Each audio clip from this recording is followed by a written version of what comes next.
karena waktu sudah habis, insya Allah mudah-mudahan nanti akan dijelaskan jauh lebih terperinci dari oleh para tuan guru kita yang lain, terutama Dr. Abdul Aziz Sukarnawadi, hafizahullah taala. Beliau juga salah satu senior tiang dan juga salah satu guru tiang jujur yang juga sering mendengar videonya di YouTube. Masya Allah, tabarakallah, sangat enak penjelasannya, apalagi kalau sudah berbicara tentang tasawuf dipadukan dengan akal. Masya Allah. Nanti insya Allah yang akan lebih dalam lagi mengupasnya beliau berdua sebagai pakarnya. Nah, mungkin itu dari tiang pribadi. Kalau ada salah mohon dimaafkan. Wallahul muwaffiq wal hadi ila sabilir rasyad. Assalamualaikum warahmatullahi wabarakatuh. Tiang kembalikan kepada moderator. Warahmatullahi wabarakatuh. Baik. Ditunggu Tuan Guru ya sama pemateri yang lain. Kita ngopi bareng sambil membahas dakwah nanti. Oh, siap. Baik. Selanjutnya pemateri kedua kita, Al-Mukarram Bapak Dr. Tuan Guru Haji Abdul Aziz Sukarnawadi SMA. 15 menit dari sekarang. Bismillahirrahmanirrahim. Assalamualaikum warahmatullahi wabarakatuh. Alhamdulillah wassalatu wassalamu ala khairi khalqillah wa nuri arshillah wa bahri ilmillah sayyidina wa syafi'ina maulana Muhammad ibn Abdullah wa alihi wa sahbihi wa man tabi'ahu wa walahu ba'd. Al-Mukarramun, para asatidz kita, guru-guru kita, bersama kita juga alhamdulillah Bapak Direktur ya, Bapak Direktur perusahaan Darul Iman. Oh, pondok pesantren. Muncul direktur tumben, baru direktur pondok pesantren. Oh, masya Allah, teman. Mudah-mudahan beliau senantiasa diberi kesehatan dan keafiatan. Amin. Fadilatul Ustaz, akhina fillah, Al-Ustaz Munawwir Ghazali, hafizahullah wa barakallahu fi umrihi wa nafa'ana bihi wa bi ulumihi fid dharain. Amin. Fadilatul Ustaz Ahmad Ramli Ahmad, Ustaz Ramli Ahmad, dan juga yang mudah-mudahan belum meninggalkan kita ya, Fadilatul Ustaz Tuan Guru Haji Abdul Basit. Abdul Basit saja lah, setelahnya itu susah sekali Ustaz. Abdul Basit lah ya. Jadi TGB, Tuan Guru Basit, kan? Mudah-mudahan beliau senantiasa diberikan kesehatan keafiatan juga, dan semua hadirin hadirat dimanapun berada, wabil khusus keluarga besar Pondok Pesantren Darul Iman NWDI Bentek KLU Kabupaten Lombok Utara yang Masya Allah tabarakallah sudah cahayanya bersinar-binar, dan mudah-mudahan ke depan menjadi generasi NWDI yang sangat-sangat bermanfaat bagi nusa, bangsa, dan dunia. Amin ya rabbal alamin. Insya Allah tidak terlalu lama. Memang Fadilatul Moderator ini agak tidak adil ya. Jadi sebelumnya 30 menit, sekarang 15 menit, tapi dimaafkan. Dimaafkan kenapa? Karena memang bahan saya juga sedikit, jadi sesuaikan saja lah ya. Dan insya Allah beliau ini juga saya lihat dari tadi nyatet kayaknya tidak cukup 15 menit beliau. Beliau kayaknya 2 jam sendiri ya. Karena itu insya Allah. Karena tema yang baca di schedule ya, tentang apa tadi, metode dan karakteristik dakwah NWDI. Nanti beliau ini bagian tantangan dan apa tadi Ustaz? Tantangan dan rintangan dan peluang. Nah, ini beliau ini luar biasa, siap-siap aja. Sengaja beliau di terakhir nanti, karena nanti saya cukup berair-air kalau beliau berapi-api nanti.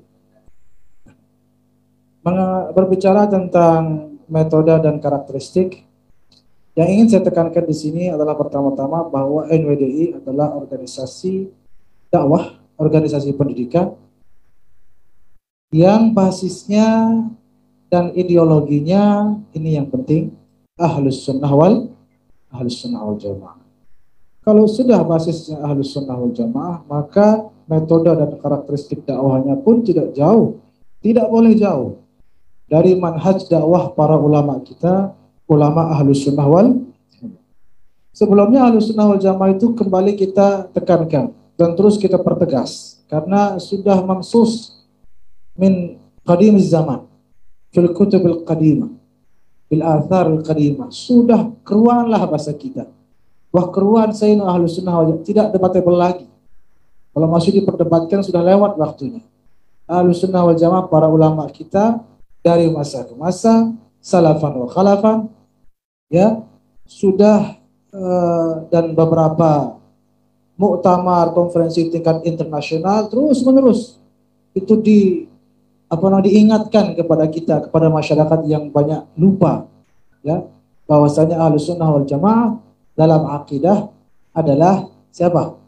Ayo anak-anak kita ini, Ahlussunnah wal Jamaah dalam akidah siapa? Hah? Ya Rabbi ya Karim, Asy'ariyah dan Maturidiyah, Imam Abul Hasan Al-Asy'ari. NWDI pondok ini Ustaz, jangan-jangan Wahabi. Dalam akidah Ahlussunnah wal Jamaah apa? Asy'ariyah dan Maturidiyah, ya, atau Asy'ariyah. Kemudian dalam aspek ibadah, ya, kalau tadi dalam hal akidah, adapun dalam ibadah atau dalam fikih, dalam syariah, itu al-madzahib al-arba'ah, yaitu empat mazhab. Yang dalam hal ini NWDI sudah diwariskan dari dahulu kala oleh Al-Maghfurullah Maulana Syekh, bahkan oleh para dai-dai kita di Nusantara ini sejak dahulu kala adalah mazhab Al-Imam Asy-Syafi'i radhiyallahu. Kemudian Ahlussunnah wal Jamaah juga dari akidah, kemudian syariah. Nah, terakhir adalah aspek apa? Aspek tasawufnya, aspek akhlaknya, tazkiyahnya, yaitu siapa? Al-Imam Al-Junaid Al-Baghdadi, yang diteruskan oleh para ulama-ulama kita, tak terkecuali Al-Imam Munawwir Ghazali. Bukan ya? Al-Imam Abu Hamid Al-Ghazali radhiyallahu anhum ajma'in. Itulah Ahlussunnah wal Jamaah. Karena itu dalam dakwah NWDI, kalau sudah akidahnya Asy'ariyah Maturidiyah, maka dakwahnya harus penuh dengan toleransi. Yang namanya orang berakidah Asy'ariyah Maturidiyah ditandai dengan apa? Tidak mudah mengkafirkan orang, tidak mudah mensyirikkan orang. Dalam akidah Asy'ariyah itu ruang kufur sempit sekali. Pintu kufur itu paling cuma satu, itu pun lebih sering tertutup. Kalau aliran-aliran akidah yang lain itu pintu syiriknya banyak, ada yang 3, ada yang 4. Jadi gampang orang terjerumus dalam syirik. Lebih-lebih dalam aliran Wahabi, ya.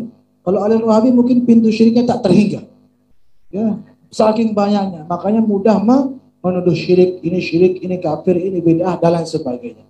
Kalau akidah Asy'ariyah sangat sempit ruang syiriknya, sangat terbatas pintu syiriknya, dan itu pun selalu tergembok, jarang dibuka. Sehingga umat Islam itu tidak mudah jatuh di lubang kesyirikan. Karena itu dalam berdakwah NWDI, ini semua ini generasi NWDI kita, harapan kita ke depan insyaallah itu dalam berdakwah tidak boleh sedikit-sedikit mengkafirkan, mensyirikkan, bahkan menyalahkan. Jika tidak jelas-jelas salah, tidak jelas-jelas disepakati kemungkarannya, maka tidak ditentang secara berlebihan ataupun secara besar-besaran. Kemudian dalam fikih atau dalam syariah tadi apa? Al-mazahibul arba'ah. Artinya dalam berdakwah NWDI karena basisnya Ahlussunnah wal Jamaah, maka harus sifatnya fleksibel. Ya, harus sifatnya adaptif terhadap perubahan-perubahan.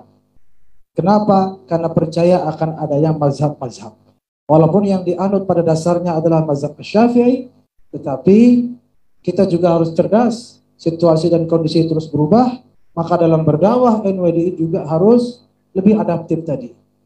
Karena dalam mazhab Syafi'i sendiri, ini jarang disadari oleh para penganut mazhab Syafi'i itu sendiri.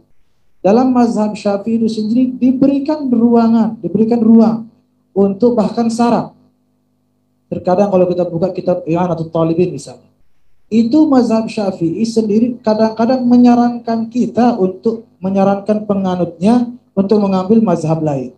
Contoh dalam puasa. Dalam puasa Ramadan niatnya mazhab Syafi'i kapan? Malamnya kan?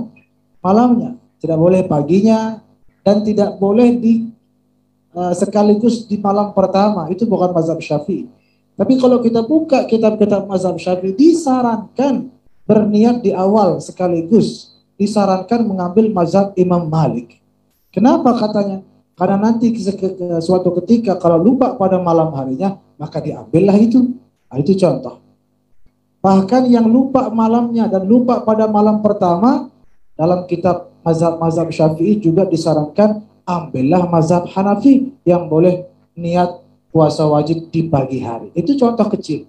Jadi fleksibilitas dalam berdakwah itu juga harus ditekankan dalam berdakwah terutama di masa-masa yang akan datang. Nah, kemudian tinggal satu, tasawuf, akhlak. Nah, karena NWDI ini basisnya Ahlus Sunnah wal Jamaah, dan Ahlus Sunnah wal Jamaah ini adalah manhaj yang sangat memprioritaskan tazkiyah, tidak hanya riwayatan wa dirayatan, tapi juga tazkiyatan, maka harus menonjol ciri tasawufnya dalam berdakwah. Di mana para sufi-sufi kita kalau berdakwah itu penuh dengan kearifan, penuh dengan kebijaksanaan, penuh dengan akhlakul karimah. Karena itu sangat-sangat bukan NWDI, bahkan bukan Ahlus Sunnah wal Jamaah, bahkan bukan Islami. Seperti disampaikan oleh Pak Dokter tadi, mudah-mudahan masih bersama kita. Ya, jadi Masya Allah, terima kasih. Dalam berdakwah kalau menggunakan kekerasan, menggunakan cara-cara yang kasar, maka yakini itu bukan Ahlus Sunnah wal Jamaah. Imam Ma'ruf Al-Qarhi sendiri, ini kisah pendek saja ya, itu pernah melihat, padahal beliau siapa beliau? Seorang dai, seorang ulama, seorang waliullah, segala-galanya, seorang sufi. Tapi karena beliau adalah Ahlus Sunnah wal Jamaah, beliau adalah sufi, pernah melihat suatu ketika perahu lewat mau mendarat. Kalau perahu bukan mendarat ya, apa namanya?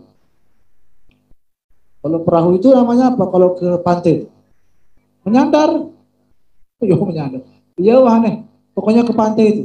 Berlabuh. Ya. Itu dilihat ada sekelompok orang yang sedang mabuk-mabukan dan lain sebagainya. Akhirnya seorang pemuda ini lapor kepada Imam Ma'ruf Al-Qarhi. Imam Ma'ruf, itu mereka mau datang. Harus kita halangi, harus kita tolak. Bila perlu kita boom itu perahunya.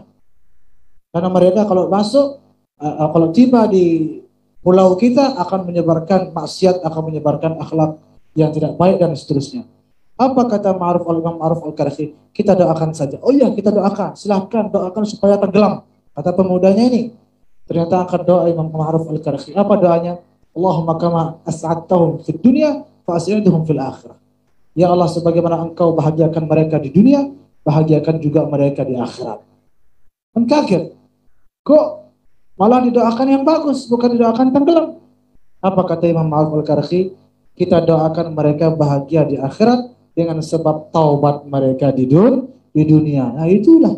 Dan ternyata terbukti begitu sampai ke ke darat, berkat doa Imam Ma'ruf Al-Qarhi, mereka turun, terpisah laki perempuan dan langsung mencari masjid terdekat dan melaksanakan salat taubat berjamaah. Nah, itulah dakwah yang bil akhlaqil karimah, bil qalb, dari hati ke hati.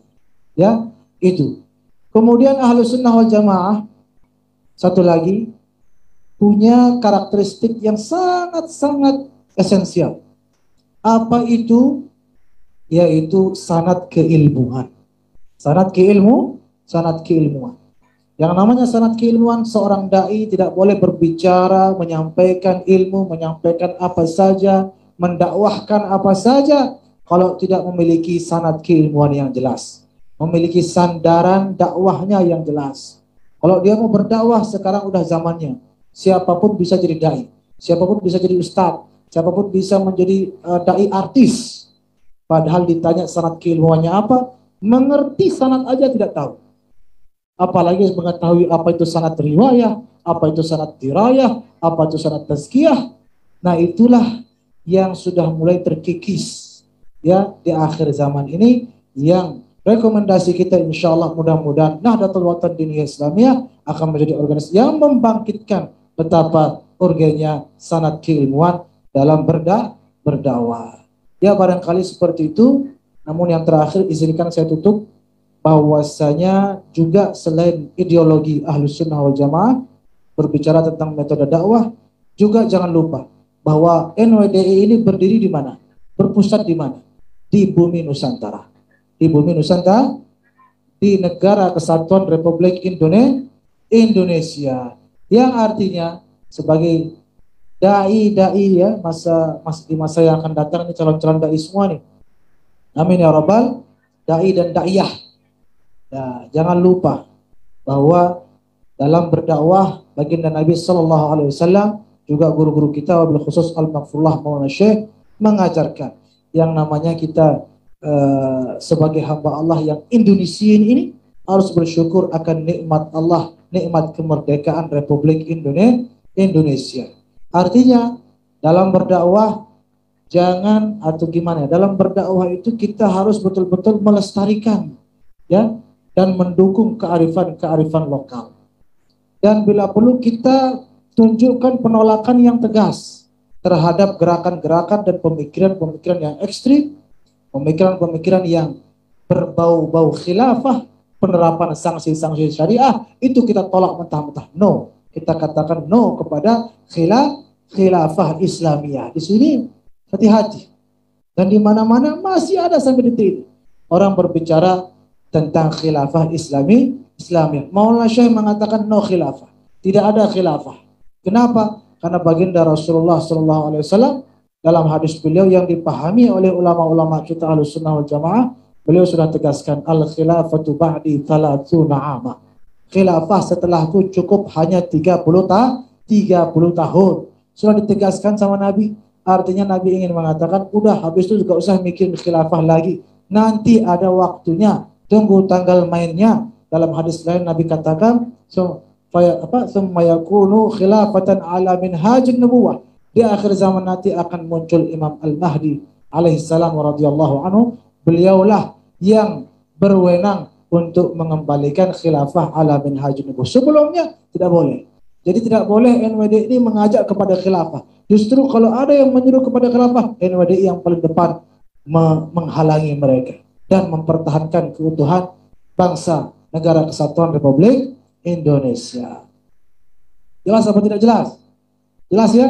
Sengaja saya agak cepat supaya beliau ini, supaya udah gak tahan beliau ini. Ngamuk doang kayaknya. Baik.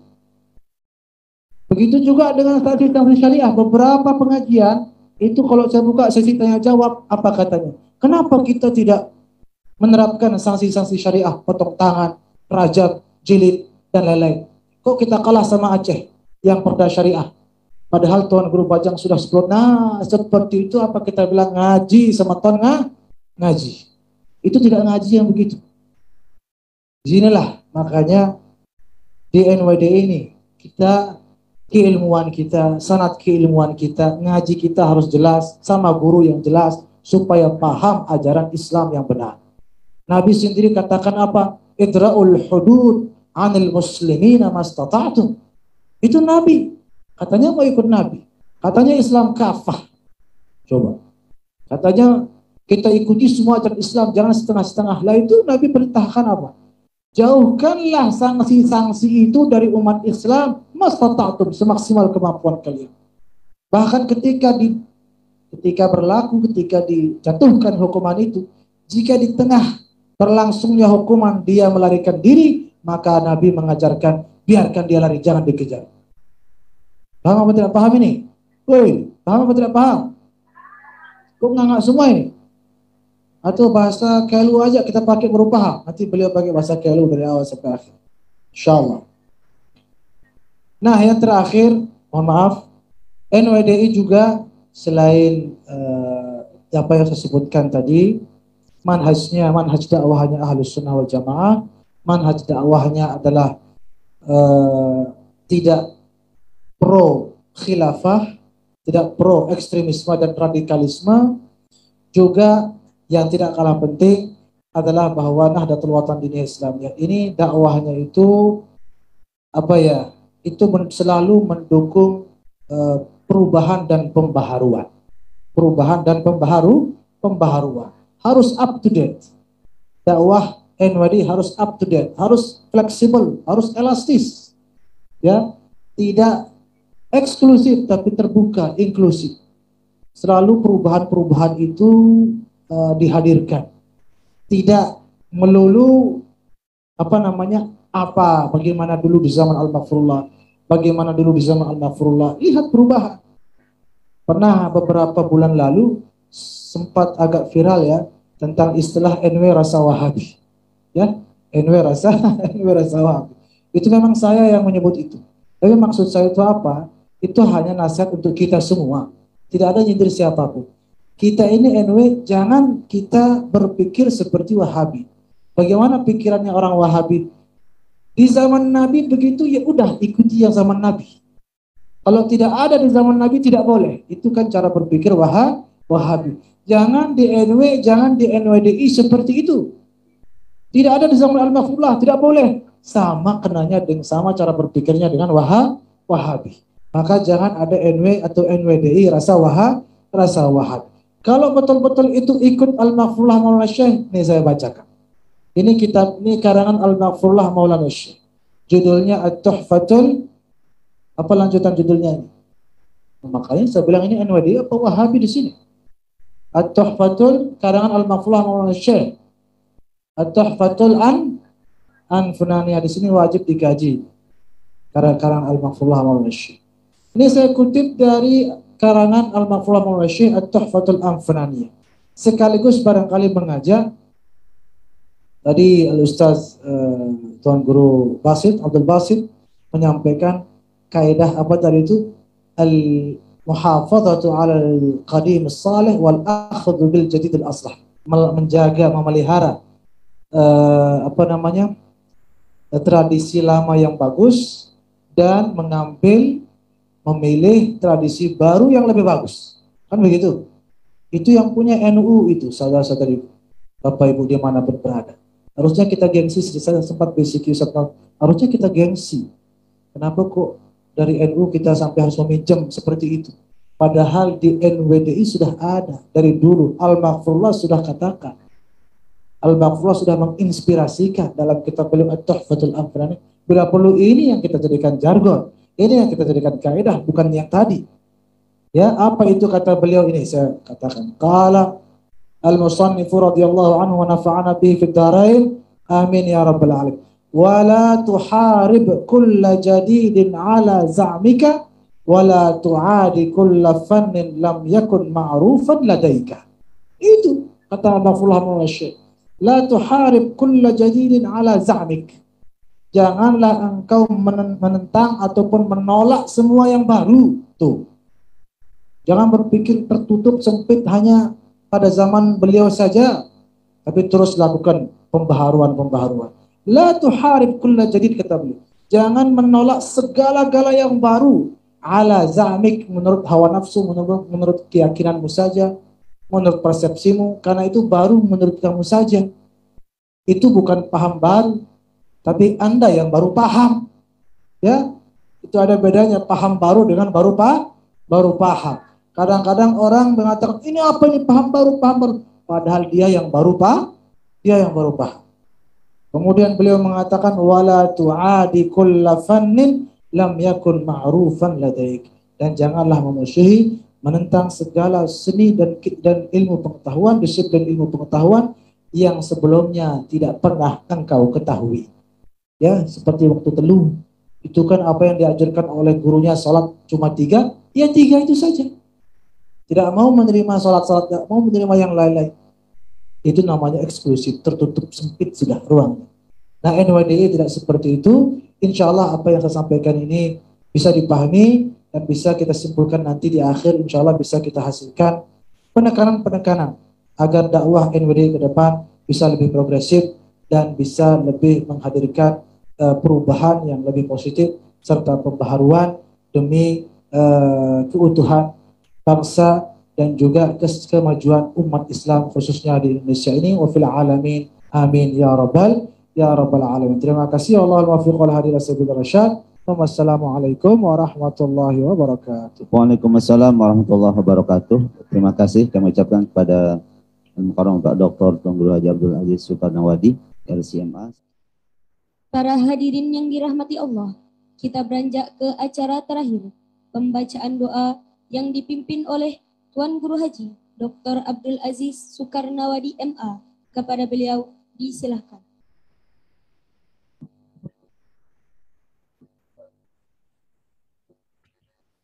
Bismillahirrahmanirrahim. Alhamdulillah rabbil alamin.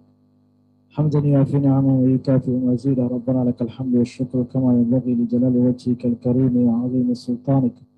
سبحانك لا نحصي ثناء عليك أنت كما أثنيت على نفسك. اللهم صل على نور الأنوار وسر الأسرار وترياق الأغيار ومفتاح باب اليسار سيدنا محمد المختار وآله الأطهار وأصحابه الأخيار وأتباعه الأبرار ما تعاقب الليل والنهار. اللهم اجعل جامعنا هذا جامعا مباركا مرحوما وتفرقنا بعد هذا تفرقا مباركا حسنا معصوما. حصنت نفسي وإياكم بالحي القيوم الذي لا يموت أبدا ودفعت عني وعنكم السوء بألف ألف ألف لا حول ولا قوة إلا بالله العلي العظيم. اللهم أنزل الرحمات والبركات إلى هذا المجلس. اللهم أنزل الرحمات والبركات إلى هذا المجلس. اللهم لا تجلب أحدا إلى هذا المجلس إلا من أردت هدايته. اللهم لا تجمع أحدا في هذا المجلس إلا من أردت به خيرا في الدين والدنيا والآخرة. ربنا آتنا في الدنيا حسنة وفي الآخرة حسنة وقنا عذاب النار. وصلى اللهم وسلم وبارك على خير خلقك سيدنا محمد وآله وصحبه أجمعين وآخر دعوانا الحمد لله رب العالمين. الفاتحة.